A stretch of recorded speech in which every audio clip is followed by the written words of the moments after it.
घरात असावे ग्रंथांचे कपाट, घरात असावे ग्रंथांचे कपाट, देवाचं सापाट देव्हाऱ्यात. ग्रंथ ज्यांचा जीव, ग्रंथ ज्यांचा श्वास, त्यांच्या आसपास देवराही. कविवर्य इंद्रजित भालेरावांच्या ग्रंथांविषयीच्या पुस्तकांविषयीच्या या ओळी ऐकल्या आणि पुस्तकांविषयीचा खरा अर्थ मनामध्ये अगदी पक्का झाला. मित्रांनो, पुस्तके म्हणजे नेमके काय? तर पुस्तकांची व्याख्या करायची म्हटलं तर पुस्तके म्हणजे काळाच्या विशाल सागरातून आयुष्याची बेट दाखवत अनुभव सिद्ध करून वाहून नेणारी जहाजे म्हणजेच पुस्तके होय. नमस्कार मित्रांनो, आज 23 एप्रिल म्हणजेच जागतिक पुस्तक दिन. मित्रांनो, जगातील तमाम वाचनप्रेमींना आजच्या पुस्तक दिनाच्या खूप खूप शुभेच्छा. पुस्तके म्हणजे जागृत देवता आहे, त्यांची सेवा करून आपण त्वरित वरदान मिळवू शकतो. आजचा दिवस म्हणजे जागतिक साहित्यिक शेक्सपियर यांचा जन्मदिन आणि त्याचबरोबर मृत्यूदिनही. त्यांनी वाचन संस्कृती जोपासण्यासाठी केलेल्या अथक प्रयत्नामुळेच आजचा दिवस हा जागतिक पुस्तक दिन म्हणून साजरा केला जातो. वाचन संस्कृतीच्या चर्चेशिवाय पुस्तक दिन हा पोरकाच आहे. वाचन संस्कृतीवर आलेली अवकळा व इलेक्ट्रॉनिक माध्यमांचा सुळसुळाट यामुळे पुस्तक वाचन संस्कृती कमी होत चाललेली आहे. मात्र लक्षात ठेवा, वाचाल तर वाचाल हे सुद्धा तितकेच खरे आहे.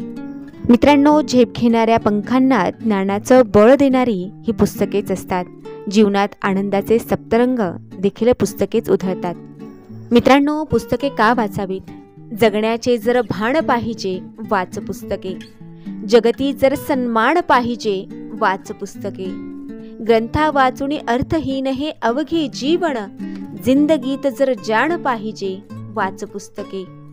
आयुष्याच्या वृक्ष कोरड्या वाटेवरती हिरवे जर तुझं रान पाहिजे वाच पुस्तके. हा रिपुंच्या हल्ल्यापासून वाचवणारा हृदय जर भगवान पाहिजे वाच पुस्तके.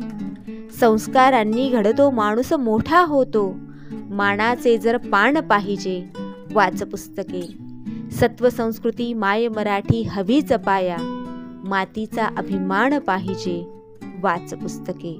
वाचन संस्कृती जोपासण्यासाठी भारतातील सर्वात पहिलं पुस्तकाचं गाव उभारण्यात आलं. महाबळेश्वर जवळील भिलार हे गाव म्हणजे पुस्तकाचं गाव म्हणून प्रसिद्ध आहे. भिलार म्हणजे अगोदर स्ट्रॉबेरीचे गाव म्हणून ओळखले जायचे, परंतु आता त्याची व्याख्या पुस्तकाचे गाव म्हणून केली जाते. नवीन काहीतरी आत्मसात करण्यासाठी दररोज ग्रंथ वाचनाचा आजचा आपण संकल्प करूयात. पुन्हा एकदा सर्व वाचनप्रेमींना जागतिक पुस्तक दिनाच्या खूप खूप शुभेच्छा. पुन्हा भेटूयात पुढच्या व्हिडिओमध्ये. तोपर्यंत धन्यवाद.